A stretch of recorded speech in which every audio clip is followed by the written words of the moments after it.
Namaste and very warm greeting. I am Rajan Kumar Kondel, an MPhil student from Nepal Open University, Faculty of Social Sciences and Education.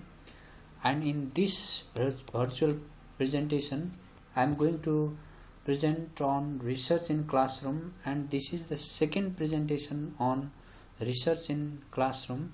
This is especially focused in second language classroom research, an article written by Sandra Lee Mackay, so included in this book in page number 281 to 288, and this presentation is to submit for the course Philosophy of English Language Teaching.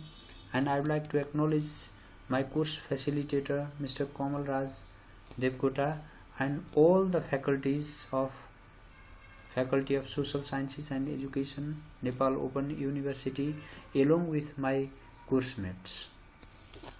In this presentation, so I am going to discuss about introduction to second language classroom research. I discuss on scope and definition of second language classroom research. Then I discuss overview of second language classroom research. Further I move on current research and practices and what research traditions are there regarding second language classroom research. Then I will discuss about classroom research topics and methods, so especially the teachers, students' beliefs, teachers and students' experiences and attitudes, students' thought processes, classroom interaction, classroom materials, classroom and social cultural contexts. So this will be the topics to carry out research in the classroom, especially in the case of second language teaching. And then finally I will wrap up this presentation with the discussion of issue and directions of second language teacher education. And this all presentation is based on the article Second Language Classroom Research by Sandra Lee Mackay. Included in the book The Cambridge Guide to Second Language Teacher Education, edited by N. Bond and Jack C. Richards. Let us first start with introduction to second language classroom research. So classroom research at first is a part of teacher education. Classroom research is a part of teacher education. And classroom research includes methodology, learners' strategies, teachers' beliefs, and classroom materials. And the classroom research can also evaluate the existing researches, and especially classroom research is very, very important for novice teachers, and it makes them critical readers of the existing researches, because the existing researches may not fit exactly in their context, so they become critical readers of those researches. That is why this is very, very important for the novice teachers, new teachers, so we have just entered into the profession of teaching and learning. Then now let us discuss in short about the scope and definition of second language classroom research. So classroom research at first is a cover term. This includes different types of researches that are carried out by the teachers in the classroom. So one definition has been cited from the same article. So especially this is secondary citation. I have not mentioned the main author, because main author has been recorded there in reference, and the whole presentation is based on the article of that main author. That's why I have mentioned the secondary reference here. So Albright and Bailey in 1991 in page number 2, they have defined classroom research as a whole range of research studies on classroom language learning and teaching.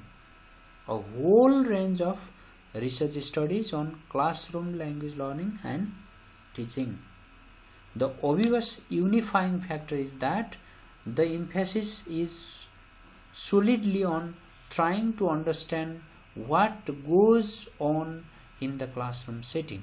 So it is all about what happens there in classroom, so especially in language classroom. So all research is including classroom research, action research, or other researches include 3 essential elements. So this classroom research also includes those 3 essential elements of research as suggested by Noonan. So they are first, a question, a problem or a hypothesis. Second, we have to collect data to verify or falsify that hypothesis or to answer the question. Then analysis and interpretation of data. So these are the 3 main essential elements of research, and those 3 elements are shared by classroom research as well. So in a way, classroom research is a kind of research. Then so we discussed the overview of second language classroom research. So second language classroom research grew relatively later than classroom research. At first there came classroom research. Only after a certain practice of classroom research, second language classroom practice came into existence.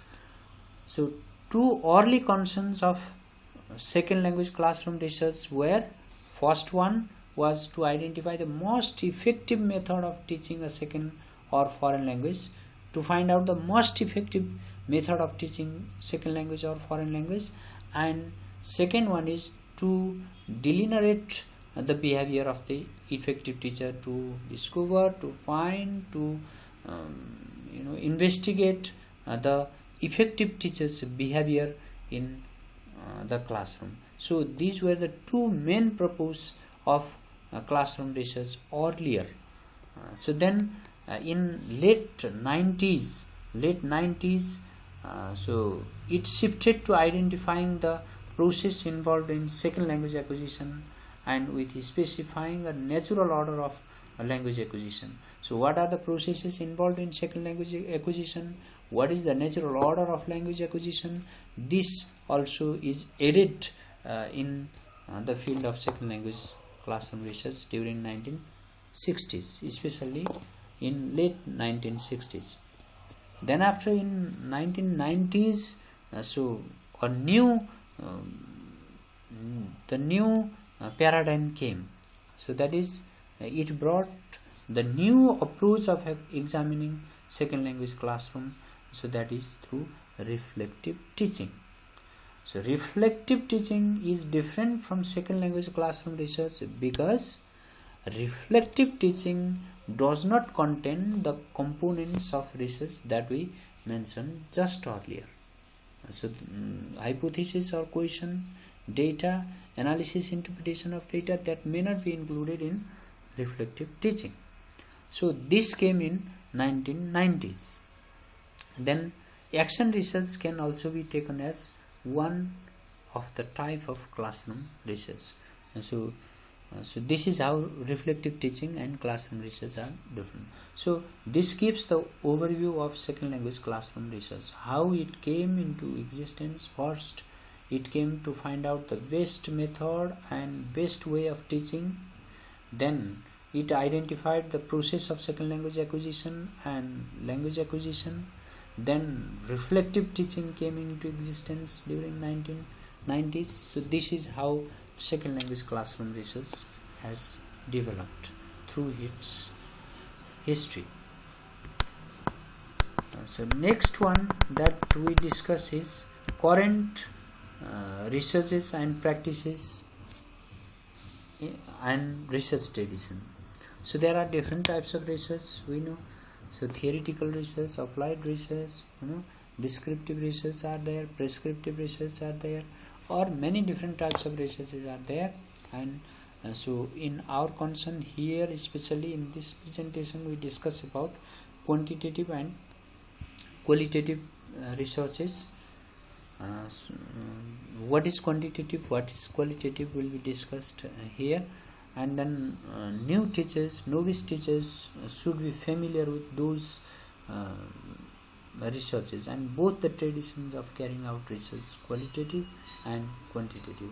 Especially the novice teachers, researchers should be well acquainted with qualitative research method, because many of the classroom research are qualitative in nature. Then so they are frequently used in classroom. Qualitative researches are frequently used in classroom, and the difference between qualitative research and quantitative research can be displayed here. So according to Mackay and other, so that is cited there in the article. So quantitative research and qualitative research have been differentiated on the basis of assumptions about the reality.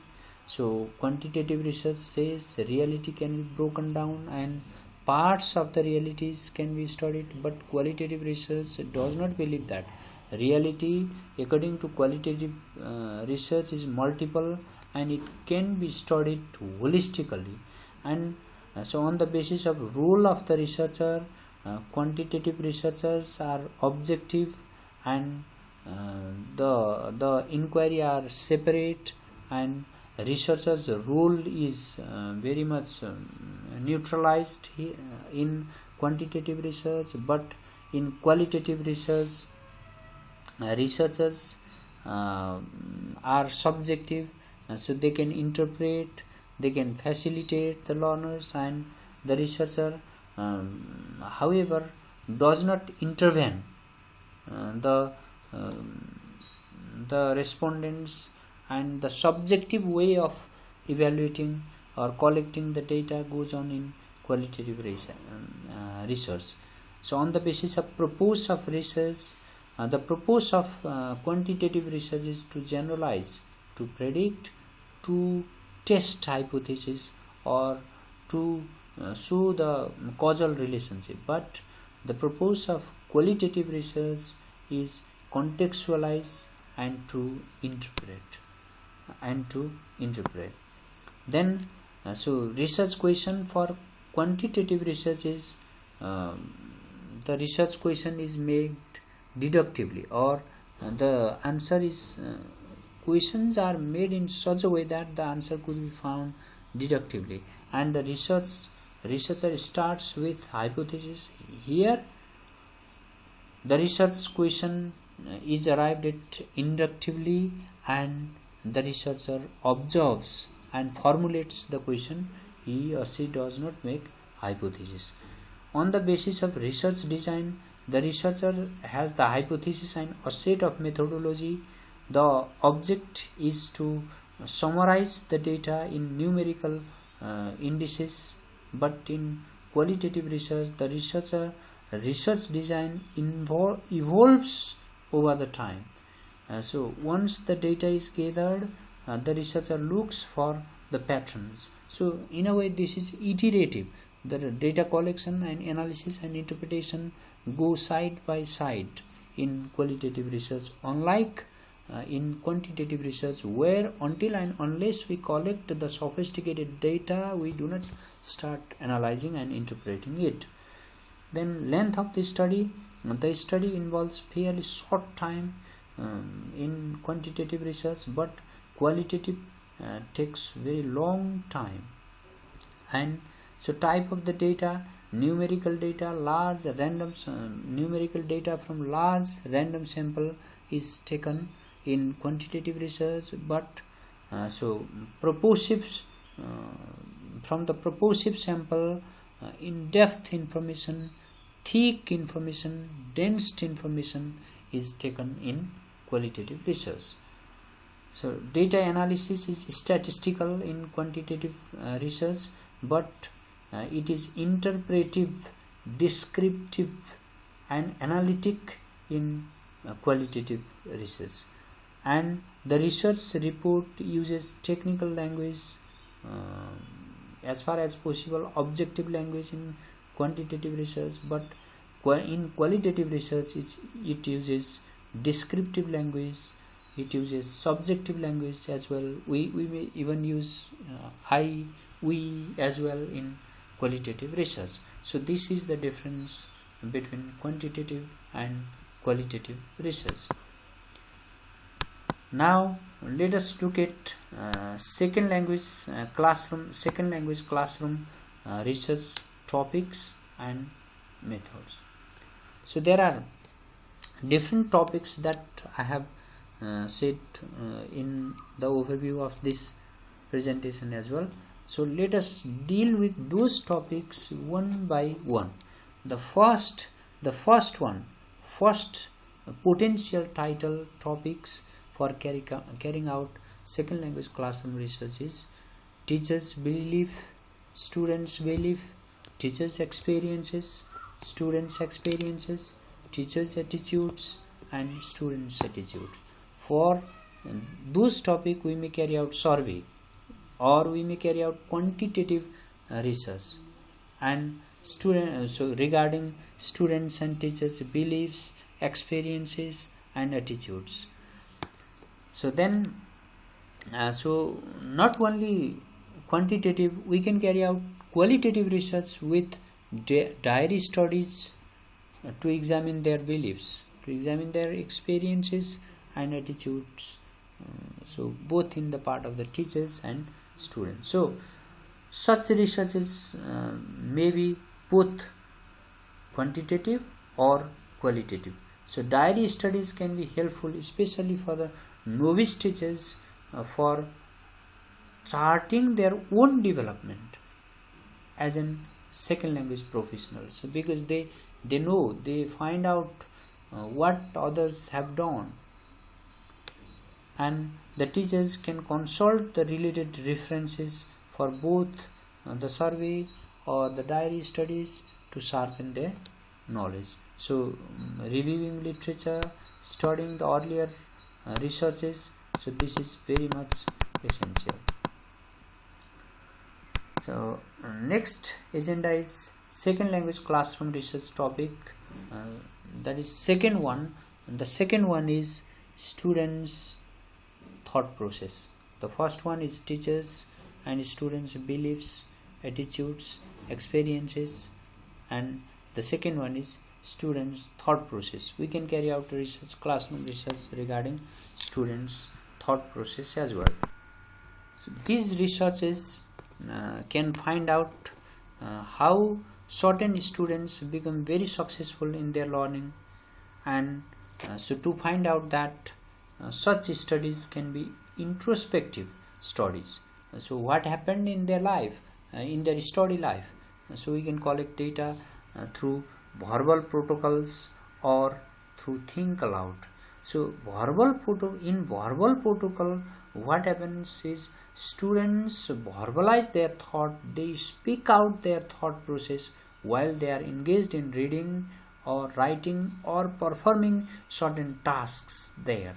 So generally what happens, so we do the things, we read, we write, but so what is there in our mind is not spoken out, is not uttered out, but in verbal protocols, so whatever thinking comes there in the mind, in the head of the learners, so that is uttered, they say that and that is recorded. So verbal protocols are useful in demonstrating the individualized nature of learning strategies. So individualized learning strategies can easily be noticed, found out, discovered through such verbal protocols. And then novice teachers, very new teachers, should transcribe the verbal protocols and use existing category system to analyze these protocols. So after being recorded, whatever they think aloud, so then that can be transcribed, and they, while transcribing, they use the systematic categories to analyze the data collected. And third topic of classroom research is classroom interaction itself. So interaction pattern of the classroom can be the topic for classroom research. So it can be interaction analysis or it can be discourse analysis. Interaction analysis uses coding system to investigate the communication pattern that occurs in the classroom. So the coding system can be used. So interaction analysis uses coding system to investigate the communication pattern in the classroom, and this coding is done for these three purposes. The first one is to determine what kind of classroom interaction best promotes second language learning, to determine what kind of classroom interaction best promotes second language learning. Next one, to evaluate teachers to determine whether they use patterns of communication that have been shown to be effective, or what sort of communication pattern do the teachers use. And next one is to train the prospective teachers to use variety of communication patterns in their classroom. For these three purposes, coding system is used in interaction analysis while investigating the communication pattern in the class. Okay. Next topic for classroom. Before discussing next topic for classroom research, let us further talk about classroom interaction. So in the field of education, there are over 200 different coding systems.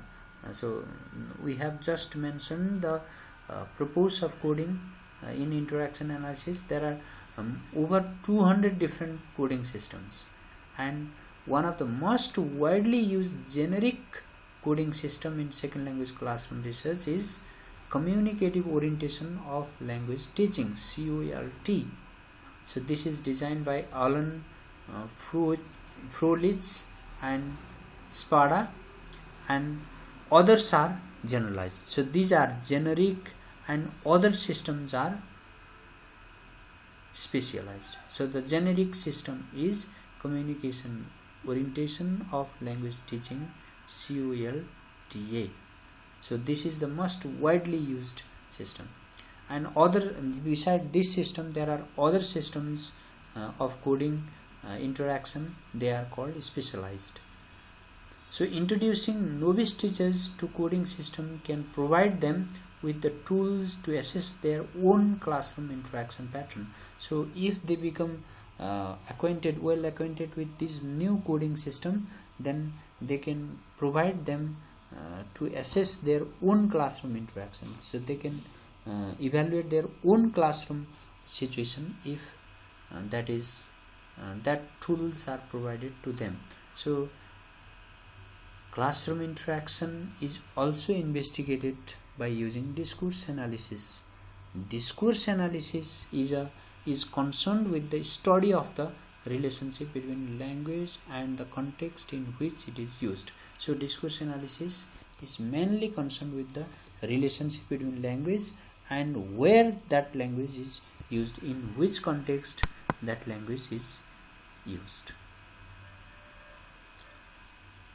So according to Chelsea Moria and Oslhetian, discourse analysis is defined as the study of language in use that extend beyond the level of sentence boundaries. So discourse analysis goes beyond the boundaries of sentence level. Discourse analysis investigates the valuable insights into the knowledge of teachers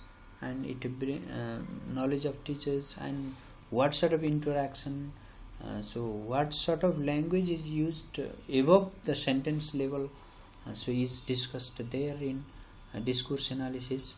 So an introduction to this method might involve second language educators bringing transcripts from classroom interaction to class and having students analyze these interactions, looking for the enactment of specific themes. So we can bring certain transcription in the classroom, and so we can have a discussion with the students, so that can also be done. So this is about classroom interaction.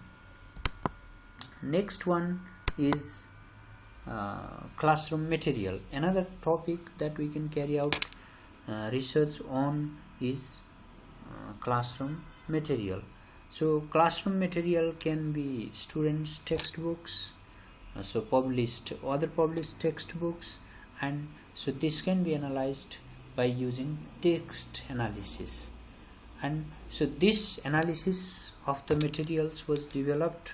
The trend of analyzing the material, so as a research, was developed during the 1970s and 1980s, and so this text analysis differs from traditional linguistic analysis in two major ways. So this text analysis developed in 1970s and 1980s differs from traditional linguistic analysis in two ways. First one, it extends analysis beyond the level of the sentence grammar. So linguistic analysis may be confined to sentence grammar level only, but it extends beyond that, text analysis. So next difference of text analysis from traditional linguistic analysis is that it considers multidimensional communicative constraints of the situation. So it considers the multidimensional situation, or so what different communicative constraints, difficulties, limitations are there, that is also studied in text analysis. Text analysis has been used to highlight the differences so in the texts written by first language and second language writers. So next aspect of text analysis or analyzing classroom material is that classroom materials can also be investigated by using a corpus. So not only that, manually, so we can investigate it by using corpus. So corpus is a collection of written or spoken naturally occurring languages that is stored electronically. So this is the collection of written naturally occurring language or spoken naturally occurring languages, but that is recorded electronically, that is called corpus. So classroom materials can also be investigated by using those corpus. So those corpora can be specialized corpus or general corpus. So two areas of corpus based researches are there. First one is word frequency list. So we can see the frequency of the words so through corpora. Second one is concordancing. Concordancing is bringing the particular word along with the word in that surrounds it. So through this also we can carry out research. So by corpus, so we can carry out research in two different ways. First one, frequency list, and second one is through concordancing. So by concordancing, we bring the particular word or particular utterance along with the words that surround it, and we can analyze on the basis of that. So two most useful concordance programs available on the web, internet are: the first one is the Compilant Lexical Tutor 132.208.224.131, and another one is Web Concordancer www.edict.com.hk/concordance. So these are two web places where we can find concordance program, and so we can use them in our text analysis or classroom material analysis as well. And next topic for research is classroom and social and cultural context. Classroom and social and cultural context. So this classroom and social and cultural context is the investigation of how overall social and cultural context can affect second language learning. We may have noticed that language learning is not only learning language, so culture is also intertwined with language. So that is why classroom and social culture should also be studied to study language very well, or so this is a part of classroom research. So a qualitative research, so for qualitative research we can use case studies, different type of case studies. So researchers use case studies when they believe contextual features are highly relevant to their research question. If certain contextual features are highly relevant to their research question at that time, the researchers opt case studies. For example, how learners progress in English is affected by whether they are in an English as second language class or mainstream classroom. So we can carry out case study for that.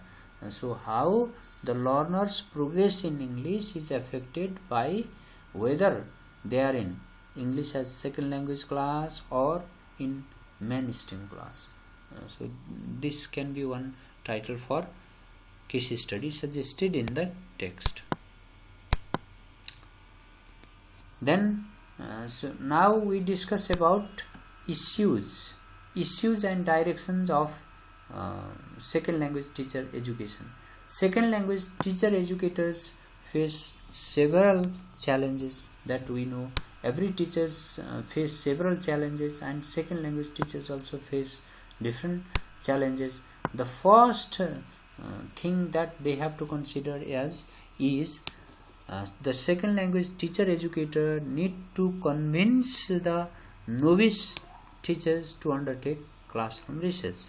But the teachers believe that research is done on teachers, not by teachers.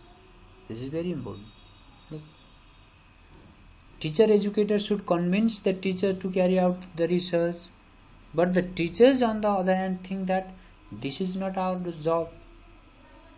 Research is carried out on teachers but not by us. Means there are some researchers who research about us and we are not researching about ourselves. So they may have such assumption. So we have to convince them that teachers are not only the consumer of the theory, so they can produce their own theory. They can carry out the research and produce their theories.